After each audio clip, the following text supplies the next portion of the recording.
ആനിയുടെ photo കണ്ട് ഞെട്ടിയ ദീപുവും ജോഷിയും താഴെ വന്ന് റിസപ്ഷനിസ്റ്റിനോട് ആ മുകളിൽ കണ്ട ഫോട്ടോ ആരുടേതാണെന്ന് ചോദിച്ചു.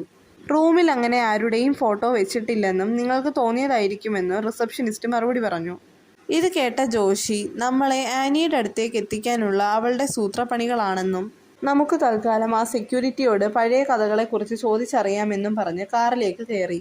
അവർ കാറിൽ കയറാൻ നേരം ഒരു വയസ്സായ സ്ത്രീ വന്ന് ദീപുവിനെ നോക്കി അട്ടഹസിച്ചു. നിനക്കിനി അധികം ആയുസില്ലെന്നും നീ മരിക്കാൻ തയ്യാറായിക്കൊള്ളൂ എന്നും പറഞ്ഞ് ആ സ്ത്രീ ദീപുവിനെ നോക്കി പൊട്ടിച്ചിരിച്ചു. ദീപുവും ജോഷിയും അവിടെ നിന്ന് കാർ എടുത്തു പോയിട്ടും ആ സ്ത്രീ അവിടെ നിന്ന് ചിരിച്ചുകൊണ്ടേയിരുന്നു. ഇതൊക്കെ കണ്ട് ഭയന്ന് വിറച്ചിരുന്ന ദീപുവിന് വീണ്ടും ഒരു ഫോൺ വന്നു. അവൻ പേടിച്ച് ഫോൺ എടുത്തപ്പോൾ അത് അവൻ്റെ ഭാര്യയുടെ അച്ഛൻ റിട്ടയേർഡ് പ്രൊഫസർ സോമശേഖരനായിരുന്നു.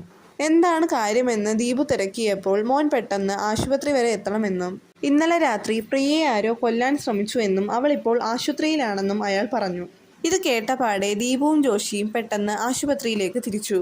ആശുപത്രിയിലെത്തിയപ്പോൾ എന്താണ് സംഭവിച്ചതെന്ന് ദീപു ചോദിച്ചപ്പോൾ ഞങ്ങൾക്കൊന്നും അറിയില്ലെന്നും ഇന്നലെ രാത്രി സെർവന്റ് വിളിച്ച് പറഞ്ഞതാണെന്നും സെർവന്റ് പറഞ്ഞത് ഇന്നലെ രാത്രി അവൾ വെള്ളം കുടിക്കാൻ ഇറങ്ങിയപ്പോൾ അവളുടെ കഴുത്തിൽ പുറകിൽ നിന്ന് ആരോ കഴുത്തിന് കുത്തിപ്പിടിച്ച് കൊല്ലാൻ ശ്രമിച്ചതാണെന്നും അവളെ അപ്പോൾ തന്നെ ആശുപത്രിയിലേക്ക് കൊണ്ടുവന്നു എന്നാണ് സെർവന്റ് ഞങ്ങളെ വിളിച്ച് പറഞ്ഞത്. ഇതിന്റെ പിന്നിലും ആനി ആയിരിക്കുമോ എന്ന് ജോഷി ദീപുവിനോട് ചോദിക്കുന്നത് കേട്ട് ഏത് ആനിയെക്കുറിച്ചാണ് നിങ്ങൾ പറയുന്നതെന്നും അവൾ ആരാണെന്നും പ്രിയയുടെ അച്ഛൻ ജോഷിയോട് തിരക്കി. ഇത് കേട്ട ജോഷി സാറിന് ഓർമ്മയില്ലേ ഞങ്ങളുടെ കൂടെ പണ്ട് പഠിച്ച ആനി എന്നും അവൾ വളരെ സ്മാർട്ടായിരുന്നത് കൊണ്ട് സാറിന് അവളെ വളരെ ഇഷ്ടമായിരുന്നല്ലോ എന്നും ജോഷി സാറിനോട് പറഞ്ഞു.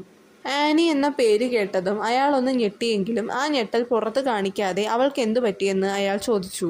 ജോഷി ഇതുവരെ നടന്ന കഥകളെല്ലാം അയാളോട് വിശദീകരിച്ചു. ഇതൊക്കെ കേട്ട അയാൾ ദീപുവിന് ഇപ്പോൾ ഈ റിയൂണിയൻ സംഘടിപ്പിക്കേണ്ട ഒരു കാര്യവുമില്ലായിരുന്നു എന്നും അതുകൊണ്ടല്ലേ ഇത്രയും പ്രശ്നങ്ങൾ ഉണ്ടായതെന്നും അയാൾ പറഞ്ഞു. ഇത് പറഞ്ഞതും ആ ആശുപത്രി മുഴുവൻ ഒരു ഇരുട്ട് വ്യാപിച്ചു. ഈ വീഡിയോ എല്ലാവരും ഒന്ന് സബ്സ്ക്രൈബ് ചെയ്ത് സപ്പോർട്ട് ചെയ്യണേ.